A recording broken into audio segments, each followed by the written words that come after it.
Je n'ai pas choisi cette vie. Je n'ai pas choisi de commencer par une tragédie. Je n'ai pas choisi de perdre ma mère dans un incendie à 3 ans.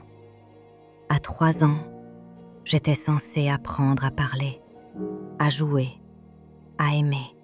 Mais à 3 ans, j'ai appris ce que c'était que perdre. Perdre, définitivement. J'ai appris que certaines absences ne se comblent jamais, que certaines douleurs ne disparaissent pas. Elles se transforment, elles s'impriment.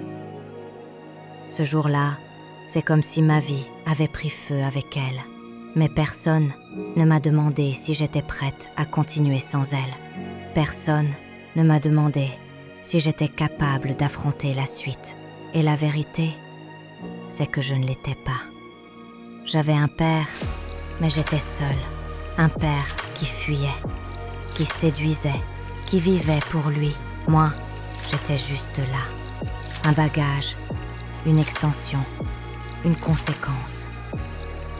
J'ai grandi dans un monde où on ne m'expliquait rien, où je passais de bras en bras, de nounou en conquête, d'inconnu en tente. J'étais là, mais j'étais invisible. Et puis un jour, à 5 ans, mon père a fait un choix. Il s'est marié.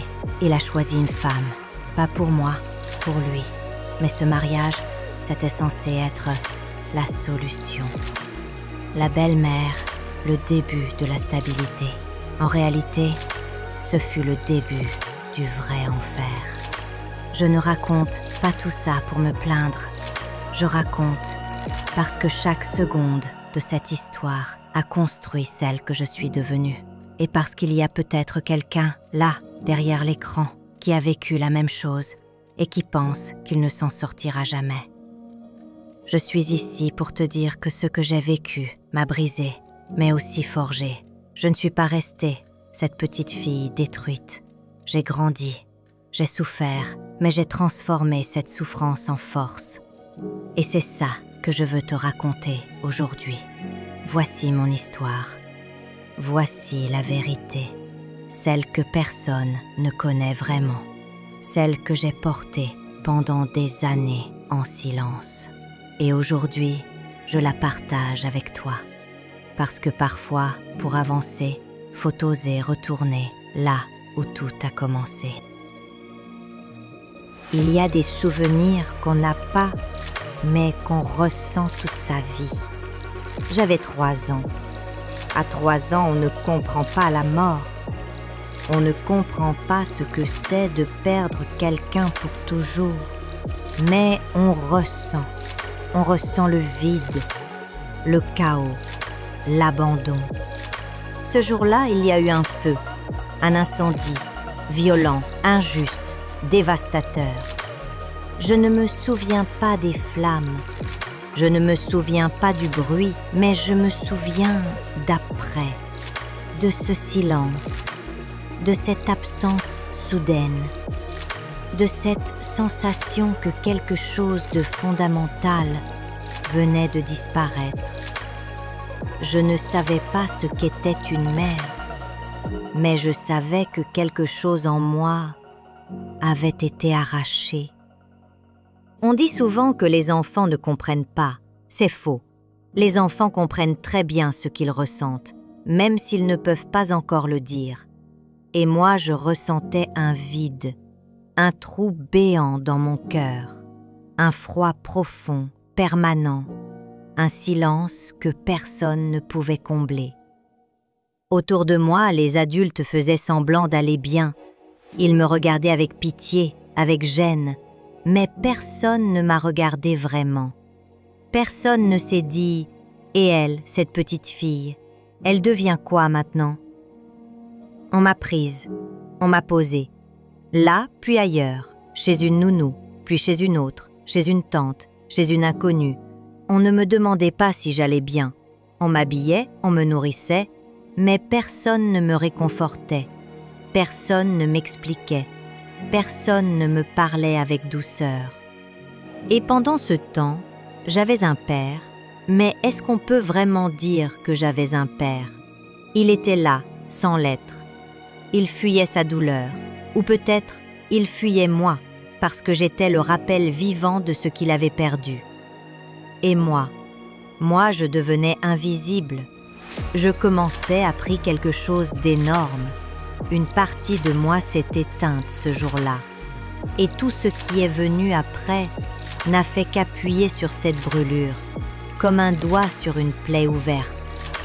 L'incendie a pris ma mère, mais il a aussi brûlé une partie de mon innocence. Il a redéfini ce que serait ma vie. Et même si je ne le savais pas encore, c'était le début d'un parcours que je n'aurais souhaité à personne, mais que je n'échangerai pour rien aujourd'hui, parce que ce feu-là, c'est aussi lui qui m'a allumé. On dit qu'un père, c'est censé être un pilier, un repère, une épaule. Mais moi, je n'ai pas eu cette épaule. J'ai eu son absence. Après l'incendie, j'étais là, petite, abîmée, brisée.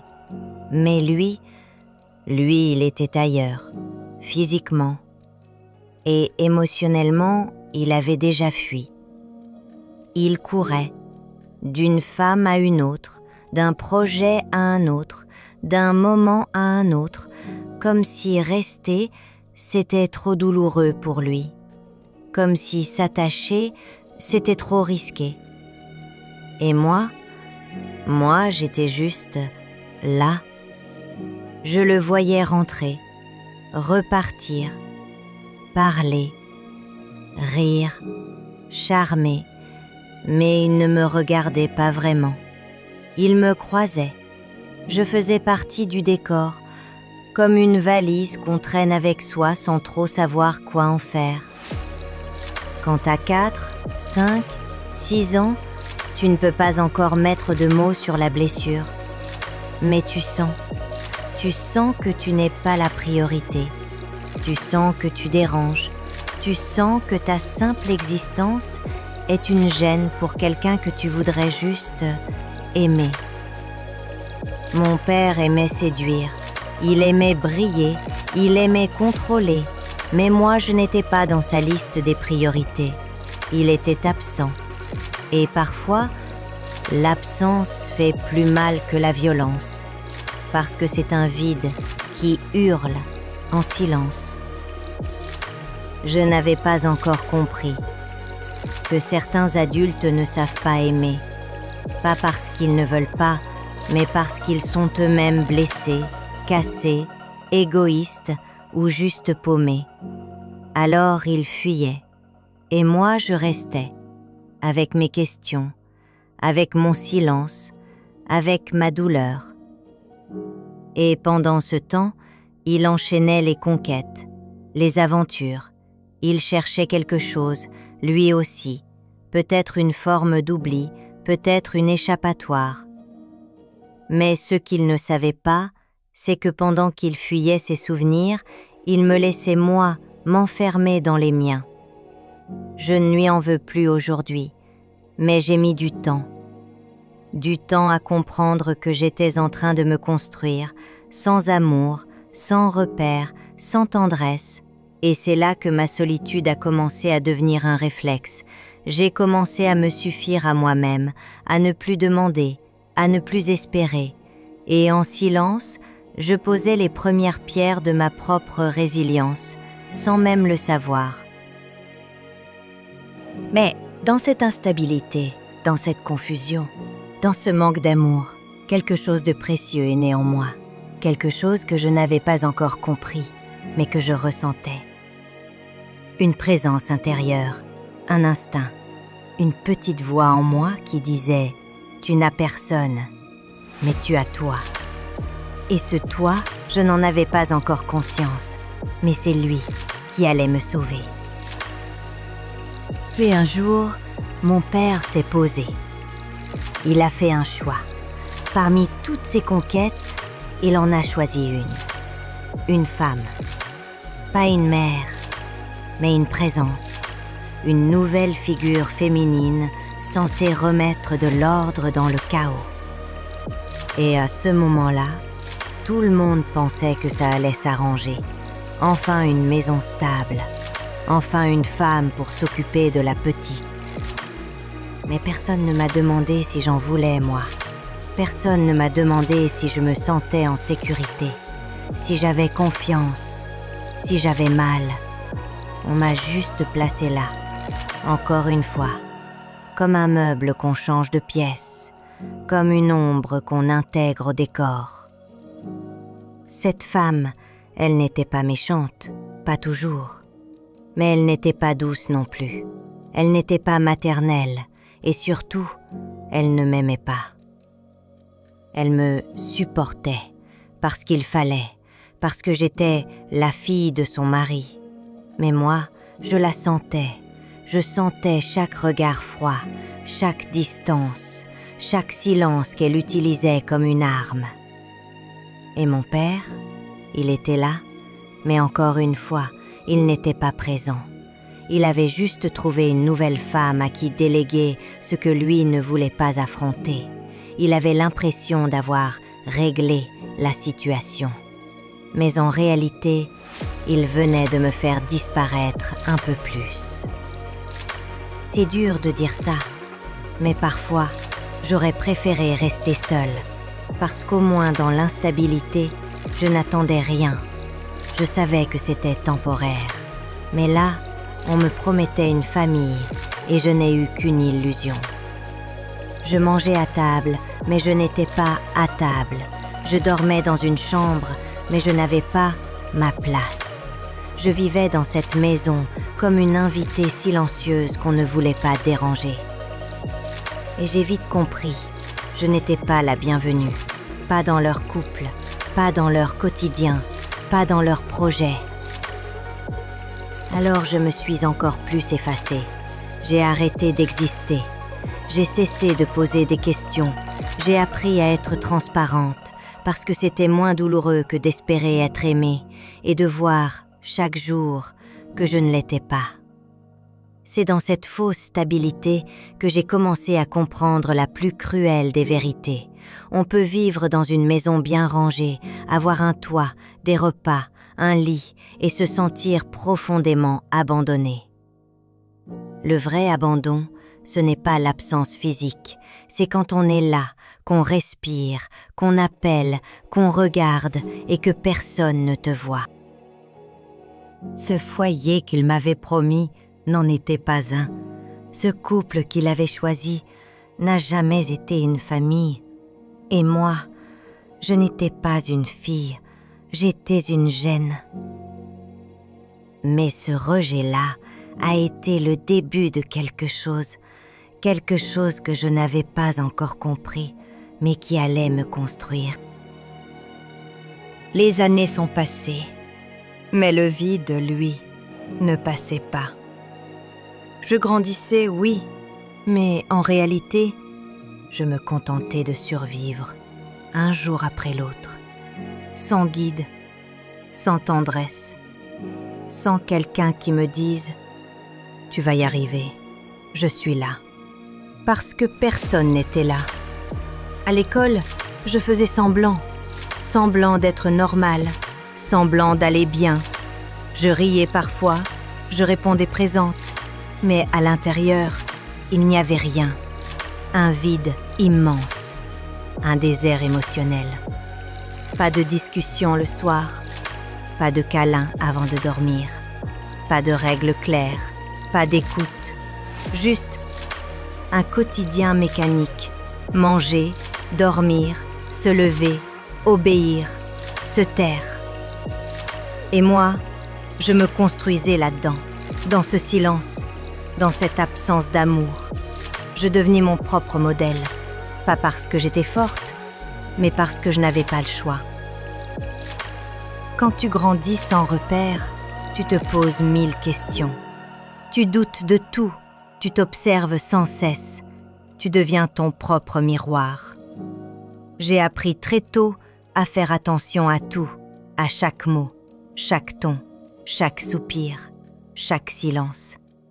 Parce que c'était mon seul moyen de savoir si j'étais en sécurité. Mais tu sais ce que ça fait aussi ? Ça fait de toi une personne ultra consciente. hyper lucide, une enfant qui pense comme une adulte, qui analyse, qui anticipe, qui comprend des choses que personne ne t'a jamais apprises. Je ne savais pas encore ce que c'était le développement personnel, mais sans le savoir, je posais les premières briques. Je devenais introspective. Je devenais capable de survivre mentalement là où tant d'autres auraient craqué. Parce que quand tu n'as personne, tu deviens ton seul pilier, ton seul appui, ton seul souffle, ta seule lumière. Et cette solitude-là a fini par devenir mon cocon, mon refuge, ma salle d'entraînement, mon école, ma méditation forcée. C'est là que j'ai commencé à comprendre quelque chose de grand, quelque chose que personne ne t'apprend à l'école. Quand tu n'as personne pour te sauver, tu deviens ton propre sauveur. Et ce jour-là, même sans le savoir, je venais de naître une deuxième fois.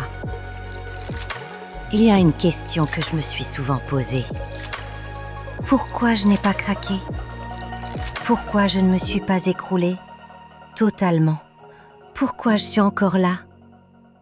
Avec tout ce que j'ai traversé, j'aurais pu finir brisée, silencieuse, soumise. J'aurais pu sombrer dans la haine, dans la colère, dans l'autodestruction. Et pourtant, il y avait quelque chose en moi, quelque chose de petit, de fragile mais incassable. C'était comme une petite voix là, à l'intérieur, une intuition, un souffle, un espoir. Elle me disait, ce que tu vis là, ce n'est pas normal. Mais ce n'est pas définitif. Tu ne sais pas encore comment, tu ne sais pas quand, mais un jour, tu t'en sortiras. Cette voix ne criait pas, elle ne se battait pas, elle murmurait. Mais elle murmurait tous les jours. Et c'est elle qui m'a maintenue en vie. Elle qui m'a poussée à observer le monde autour de moi, à me dire « il doit bien exister une autre manière de vivre. Il doit bien exister autre chose que ce chaos, cette instabilité, cette indifférence. » Je n'avais pas de modèle, pas de mentor, pas de figure d'autorité bienveillante. Mais j'avais des yeux. J'avais cette conscience, cette capacité à ressentir et à croire. Et tu sais quoi? Croire, c'est déjà résister. Croire que quelque chose de mieux est possible, c'est déjà refuser que le mal gagne. Je me raccrochais à des détails, un sourire dans la rue, un mot entendu quelque part, un film, une phrase, un moment de silence où j'avais la paix. Des choses minuscules, mais qui alimentaient cette étincelle. Je n'étais peut-être qu'une enfant, mais je n'étais pas une victime passive. J'étais une résistante silencieuse. Je disais non en silence, non à la fatalité, non à la reproduction du mal, non à l'idée que ma vie ne serait que souffrance. Je ne savais pas encore comment, mais je savais que je devais transformer cette douleur. Qu'il fallait que j'en fasse quelque chose de beau, quelque chose d'utile, quelque chose qui aurait du sens. Et cette conviction-là, elle a grandi avec moi. Elle s'est ancrée. Elle est devenue ma colonne vertébrale. Parce que même quand t'as rien, si t'as une raison de tenir, tu peux traverser toutes les tempêtes. Moi, ma raison, c'était simple. Je voulais prouver que ma douleur n'avait pas été vaine. Je voulais prouver que même à partir de rien, on peut créer quelque chose de grand. Un jour, j'ai compris. J'ai compris que si je ne voulais pas ressembler à ce que j'avais vu, je devais faire des choix. Pas plus tard, pas demain, maintenant. J'étais encore jeune, mais j'étais déjà fatiguée. Fatiguée d'attendre que les choses changent, fatiguée de subir, fatiguée de me taire. Et surtout, j'étais fatiguée de voir autour de moi des adultes incapables de guider, incapables d'aimer, incapables de se remettre en question. Alors, j'ai décidé, je ne veux pas vivre comme eux. Je ne veux pas d'une vie où on fuit ses responsabilités. Je ne veux pas d'une vie où on rejette sa douleur sur les autres. Je ne veux pas d'une vie où on joue la victime pour ne pas évoluer. Je ne veux pas de ces colères qu'on traîne pendant 30 ans, de ces excuses qu'on répète en boucle, de ces « c'est la faute d'eux » qui tournent en rond et tuent l'âme. Non, moi, je voulais comprendre, je voulais guérir, je voulais casser le cycle. J'ai commencé à observer les comportements, à noter les schémas, à voir comment la peur, l'ego, l'orgueil détruisent des familles entières. Et je me suis fait une promesse. Ma vie ne sera pas une copie de celle qu'on m'a imposée. Je choisirai, même si c'est difficile, même si je dois le faire seule, je choisirai. À ce moment-là, j'ai commencé à construire une identité, pas une façade, pas un masque, une vraie identité, basée sur ce que je refusais et surtout sur ce que je voulais défendre. Je voulais être libre, mais une liberté vraie, celle qu'on forge quand on arrête de blâmer les autres, celle qu'on obtient quand on prend la responsabilité de transformer ce qu'on a reçu. Je voulais avoir du pouvoir sur ma vie, mais pas le pouvoir qui écrase, le pouvoir qui élève, le pouvoir de dire « je sais ce que j'ai vécu et justement, je ne le reproduirai pas ». Tu sais, parfois, les décisions les plus importantes de ta vie ne sont pas spectaculaires. Elles se prennent en silence. Un jour, tu te regardes dans le miroir et tu te dis « je vaux mieux que ce que je vis ». Et ce jour-là, ta vie commence à changer. Je ne savais pas encore comment je changerais ma vie, mais je savais pourquoi. Et quand tu as un vrai pourquoi, tu finis toujours par trouver le comment. Je pensais que la vie c'était ça, le chaos, la peur, l'instabilité. Je pensais que tous les foyers étaient bruyants, que tous les adultes criaient, que l'amour faisait mal. J'avais été enfermée dans un monde restreint, un monde fait de murs invisibles, un monde où personne ne me montrait qu'autre chose était possible. Et pourtant, un jour, j'ai vu une lumière. Ça a commencé avec un livre, un petit livre, rien de spécial. Mais dedans, il y avait autre chose. Une façon de penser que je ne connaissais pas, une manière de parler de la douleur sans hurler, un espoir entre les lignes. Puis il y a eu une vidéo, un discours, un regard bienveillant dans une série. Un professeur qui m'a dit « Tu as du potentiel, ne l'oublie jamais ». Et là, quelque chose en moi s'est allumé. J'ai commencé à comprendre que ma réalité n'était pas la réalité, qu'il y avait d'autres familles, d'autres façons d'aimer, d'autres manières d'éduquer et surtout d'autres manières de se reconstruire. C'était comme si un rideau s'ouvrait. Je voyais enfin un chemin, un avenir possible, une vie plus douce, plus juste, plus équilibrée. Pas parfaite, mais choisie. Je n'oublierai jamais ce jour-là. Je suis rentrée chez moi et j'ai regardé ma vie avec des yeux neufs. Je me suis dit, ce que j'ai vécu n'est pas une condamnation. C'est un point de départ. Et là, je me suis mise à chercher, à lire, à écouter, à écrire, à poser des questions, à remettre en question tout ce qu'on m'avait appris par la douleur.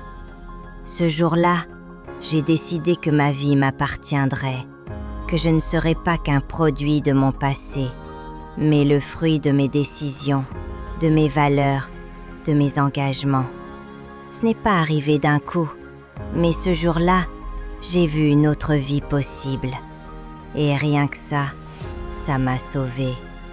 Parfois, une simple idée peut changer toute une destinée.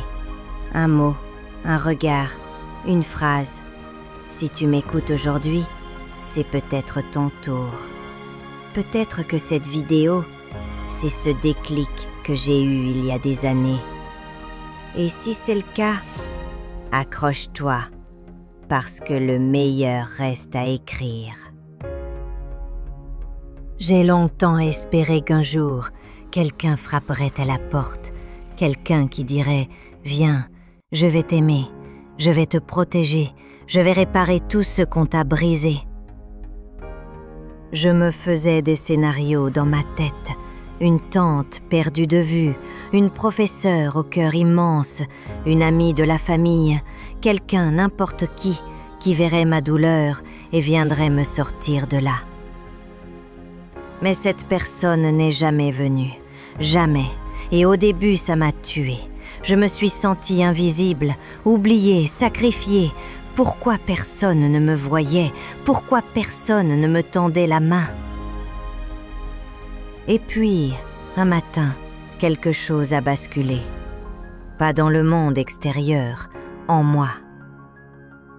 Je me suis regardée dans le miroir. J'étais fatiguée, abîmée, mais vivante.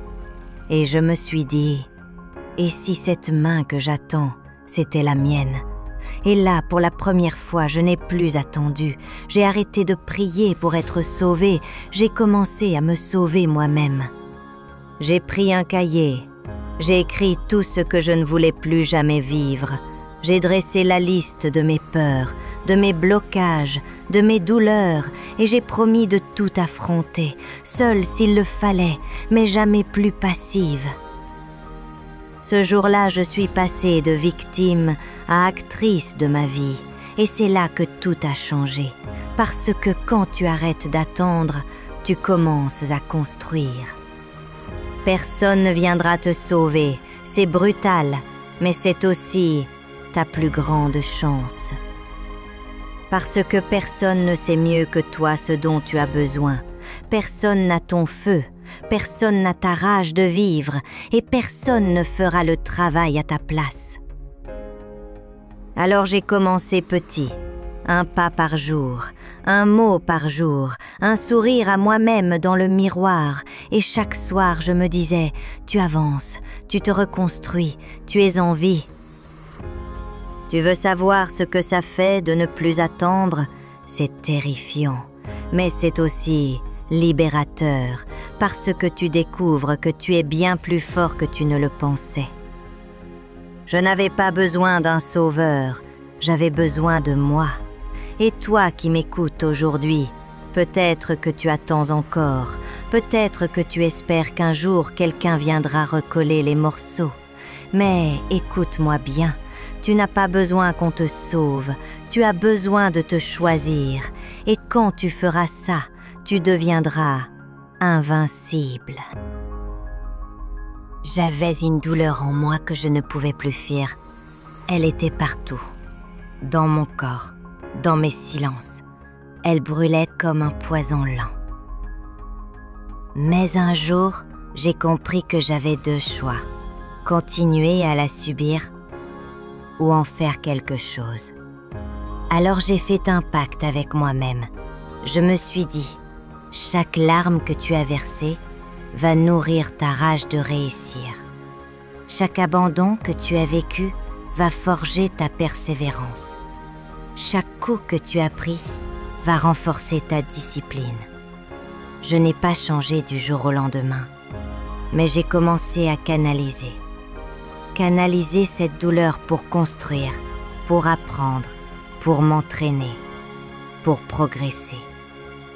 Et j'ai compris un truc fondamental. La douleur ne disparaît pas quand tu l'ignores, elle disparaît quand tu la transformes. Tu vois, le feu qui m'a arraché ma mère, ce même feu Je l'ai cultivé en moi, mais cette fois pour qu'il éclaire, pas pour qu'il détruise. Tu veux sortir de la douleur? Ne cherche pas à l'enterrer. Serre-la contre toi. Regarde-la en face et dis-lui, tu vas m'élever. Utilise-la comme une alarme qui te rappelle que tu vaux mieux, comme un carburant pour aller plus loin que ce qu'on t'avait destiné, comme un marteau pour bâtir ta propre destinée. On m'avait promis l'échec, on m'avait enterrée vivante, mais j'ai refusé cette fin, parce que ma douleur est devenue mon école, mon feu, mon moteur. Et tu sais ce qui est fou, c'est que le jour où tu arrêtes de voir ta douleur comme une malédiction, elle devient une bénédiction. Elle te donne une rage que les autres n'auront jamais. Elle te donne une profondeur que les autres n'auront jamais. Elle te donne une vision que les autres n'auront jamais. La souffrance ne t'a pas détruit, elle t'a révélé, elle t'a forgé. Et un jour, tu remercieras même cette douleur parce qu'elle aura fait de toi une force de la nature. Ce jour-là, tu ne demanderas plus pourquoi moi. Tu diras, grâce à ça, je suis devenu quelqu'un que rien ne peut arrêter. Et ça, c'est la vraie puissance. Pas celle qu'on t'offre, pas celle qu'on t'explique, celle que tu as forgée dans le noir, dans le froid, dans le silence. Je ne voulais pas l'admettre, mais pendant longtemps j'ai cherché l'amour n'importe où, dans des regards vides, des bras froids, des promesses creuses, des silences bruyants. Pourquoi? Parce que j'avais un vide en moi, un vide laissé par l'absence d'une mère, un vide que personne n'a jamais su vraiment combler. Alors je courais après ce que je n'avais jamais reçu. Je cherchais des morceaux d'affection dans des endroits brisés. Je m'accrochais à des gens qui ne savaient même pas aimer, juste pour ne pas me sentir seule, juste pour me sentir exister. Mais tu sais quoi? Plus je donnais, moins je recevais. Plus j'aimais, plus je m'effaçais. Et à force, je ne savais même plus ce que valait mon amour. Je le donnais comme on jette une bouteille à la mer, dans l'espoir que quelqu'un, quelque part, y répondra. Mais personne ne venait vraiment, parce que la vérité, c'est que personne ne peut combler un vide que toi seul peux apprendre à remplir. Un jour, j'ai eu le déclic. Je me suis regardée en face et je me suis dit, pourquoi tu cherches autant dehors ce que tu n'as jamais appris à te donner à toi-même? L'amour que tu cherches, ce n'est pas dans les bras d'un autre qu'il commence, c'est dans ton propre regard, dans la façon dont tu te parles, dans la manière dont tu refuses qu'on te traite moins bien que ce que tu mérites. Alors j'ai appris à m'aimer, mais pas un amour de façade, pas des selfies, pas des citations, un vrai amour, profond, brut, un amour qui te dit la vérité, un amour qui ne te trahit pas, un amour qui ne part pas quand tu vas mal. Aujourd'hui, je n'ai plus besoin de mendier l'amour, je n'ai plus besoin de courir derrière ceux qui ne voient pas ma valeur. Je ne cherche plus à guérir mes blessures dans des relations toxiques. Je ne veux plus combler un vide avec un autre vide. J'ai compris que le véritable amour, il commence quand tu ne négocies plus ton respect, quand tu refuses les demi-cœurs, quand tu t'élèves seul plutôt que de te rabaisser à deux. À toi qui m'écoutes, retiens ça. Tu n'as pas été mis sur cette terre pour courir après des gens. Tu n'as pas été créé pour être à moitié aimé. Tu mérites un amour qui ne demande pas que tu t'éteignes pour exister. Et parfois, il faut arrêter de chercher chez les autres ce qu'on doit d'abord construire en soi. Tu viens d'écouter une partie de mon histoire. Et si tu es encore là, c'est que quelque chose en toi a vibré. Peut-être que tu t'es reconnu, peut-être que tu portes toi aussi une douleur que personne ne voit, un vide que tu caches, un poids que tu traînes. Mais tu sais quoi? Si je te raconte tout ça aujourd'hui, ce n'est pas pour faire pleurer, ce n'est pas pour chercher la pitié, c'est parce que je veux que tu comprennes une chose. Chaque épreuve que tu vis, chaque cicatrice que tu caches peut devenir ta force. Oui, j'ai grandi sans mère. Oui, j'ai connu le rejet, l'instabilité, la violence, le mépris, l'abandon. Mais malgré tout ça, je suis encore debout. Et toi aussi, tu peux l'être. Tu peux tout traverser, même ce qui te semble insurmontable. Parce qu'il y a quelque chose de plus fort que tout.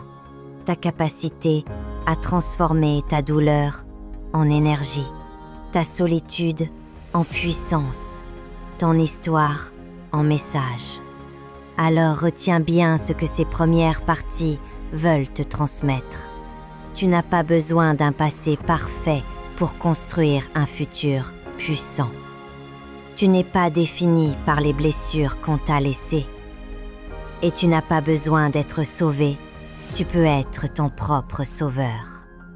Je ne suis pas encore arrivée, je ne suis pas un modèle, je suis juste une âme en chemin. Mais aujourd'hui, je veux mettre mes douleurs au service de ta lumière.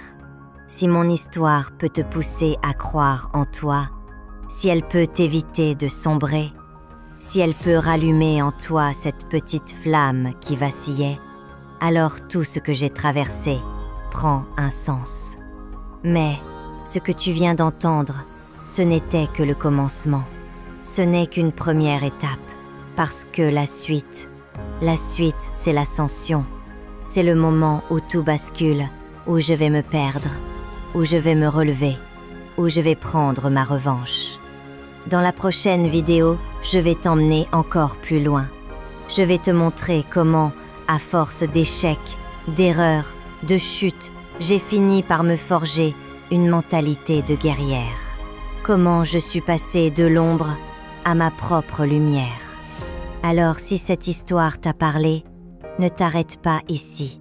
Abonne-toi, active la cloche et surtout partage cette vidéo à quelqu'un qui en a besoin. Quelqu'un qui pense qu'il n'y a plus d'espoir. Parce que parfois, une histoire peut sauver une vie. Et toi qui écoutes, retiens bien ceci.